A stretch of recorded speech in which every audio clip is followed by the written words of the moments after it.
नमस्ते मित्रों, कर्मयोगी YouTube channel में आप सबका स्वागत है। मैं डॉक्टर कल्पना आपको एक घटना से अवगत कराना चाहती हूँ। मित्रों, बल्लभगढ़ के अंदर अग्रवाल कॉलेज में पढ़ने वाली एक छात्रा जिसका नाम निकिता है, उसको एक जिहादी, तौफीक नामक जिहादी ने, जो मेवात का रहने वाला है, गोली मारकर हत्या कर दी। बहन हमारी पेपर देने आई थी, उसका भाई उसकी मां भी उसके साथ में थे, लेकिन जैसे वो पेपर देकर के गेट से बाहर आई, तुरंत तौफीक के एक मित्र ने गाड़ी लगाई और उसको, निकिता को गाड़ी में डालने का प्रयास किया गया। जब वो वहां से बच करके निकली तो तौफीक ने देखा कि अब ये बस में नहीं आएगी, तो उसको गोली मार दी। एट ए टाइम उसकी मृत्यु हो गई। आप ये सोच करके देखो कि वो जिहादी 4 साल से उसके पीछे पड़ा हुआ था। 2018 में एक बार उसको किडनैप किया, उसने एफआईआर दर्ज की। हमारा कैसा कानून है, हमारा कैसा संविधान है कि एक बार जब पता चल गया कि वो बेटी अब टारगेट पर आ चुकी है, तो पुलिस ने कार्रवाई क्यों नहीं की? सारे प्रशासन क्यों सक्रिय नहीं हुआ? वो इसलिए सक्रिय नहीं हुआ क्योंकि हम यहूदी नहीं है। अगर यहूदी की एक निकिता को किसी ने टारगेट किया होता तो समझो कि 100 जिहादी टारगेट हो चुके होते। आज 100 जिहादियों को जन्नत नसीब हो गई होती। अगर एक यहूदी महिला को किसी ने बलात्कार करने की कोशिश भी की होती तो वहां की स्थिति क्या हो गई होती, ये कोई सोच सकता है। आज हमारी अनेकों निकिताएं, हजारों निकिताएं, लाखों निकिताएं इन जिहादियों के टारगेट पर हैं, पर हमारी क्या प्लानिंग है? हमारी कोई प्लानिंग नहीं है। हम हा हुल्ला मचाएंगे और कहेंगे निकिता को इंसाफ दो। ये कैसा इंसाफ होगा कि एक तौफीक जेल में जाएगा और उसके बाद वो बहुत बड़ा वकील उसके लिए तैयार होगा, कुछ सालों बाद वो छूट जाएगा, और या फिर फांसी भी हो जाए तो अगला तौफीक खड़ा होगा, क्योंकि उसने भी जन्नत का दरवाजा पक्का किया हुआ है। और उस तौफीक को उसकी कम्युनिटी जो मेवात में रहने वाली है या पूरे देश में उसकी जितनी भी कम्युनिटी है, वो उसको सम्मानित करेगी, वो पीछे से सम्मान देगी, क्योंकि उसने एक काफिर की लड़की को मारा है, एक काफिर को कम किया है। मित्रों, मैं आपसे कहना यह चाहती हूं, फ्रांस के अंदर एक टीचर की हत्या हुई, उसको गला रेत करके हत्या की गई। और किस लिए की गई? कि उन्होंने एक कार्टून दिखाया जिससे लोगों की भावनाएं आहत हो गई। क्या निकिता ने किसी की भावना को आहत किया था? या निकिता ने फेसबुक पर कोई पोस्ट डाली थी जैसे कर्नाटक को इन्होंने जलाया था?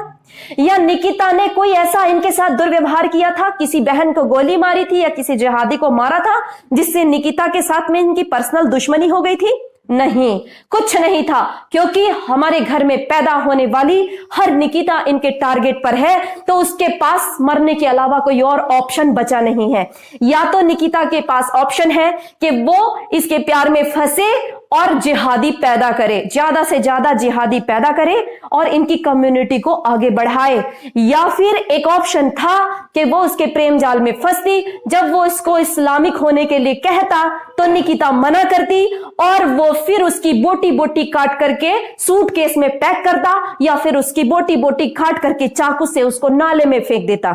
या फिर उसके पास एक ऑप्शन मात्र ये बचा था कि वो अपने आप को चुपचाप छिपाती हुई चले और वो किसी के सामने ना आए, अपनी इज्जत को बचा करके रखे। परंतु वो इस जिहादी के टारगेट पर थी और इस जिहादी ने उसको गोली मार करके हत्या कर दी। मित्रों, मेरा आपसे कहना यह है, क्या हम इतने नपुंसक हो गए हैं कि हम अपने घर की बेटियों की सुरक्षा नहीं कर सकते?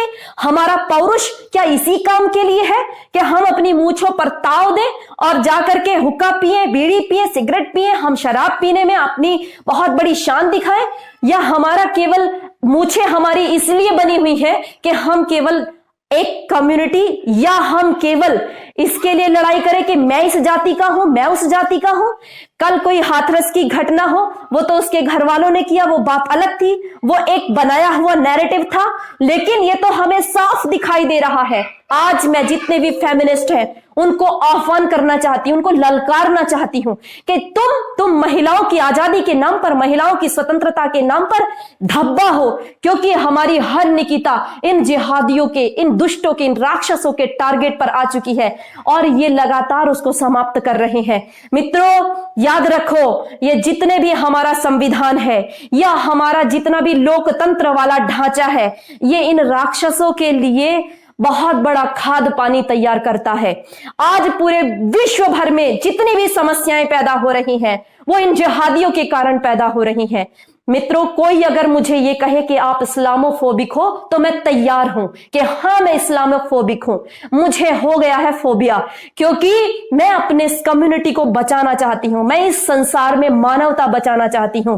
जितने भी राक्षसी कृत्य हो रहे हैं वो सब इस्लामियों के द्वारा हो रहे हैं, और इसको जहां आज फ्रांस खुल करके बोल रहा है, भारत के बड़े बड़े नेताओं को भी खुल करके बोलना चाहिए और इसके खिलाफ आवाज बुलंद होनी चाहिए।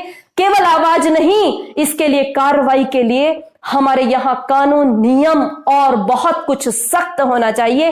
याद रखो, एक व्यक्ति जागरूक होगा तब परिवार जागरूक होगा, जब परिवार होगा तो पूरी कम्युनिटी जागरूक होगी, पूरा भारतवर्ष जागरूक होगा। सभी को जागरूक कीजिए, अपनी तैयारी कीजिए, नहीं तो कोई भी निकिता बहन हमारे समाज में बचनी नहीं है। याद रहे, यह दुनिया बलवानों को शीश झुकाती है, जो है कायर निर्बल चांद उसी की पीटी जाती है। मुख में कोमल जीभ सुदृढ़ दांतों से भय खाती है, हिलता है गर दांत उसे बार बार ठुकराती है, बार बार ठुकराती है। तो ठुकराए मत जाइए, उठिए, पौरुष दिखाइए, कुछ कीजिए, नहीं तो हमारी कोई बहन बेटी इस समाज में बचने वाली नहीं है। धन्यवाद। ज्यादा से ज्यादा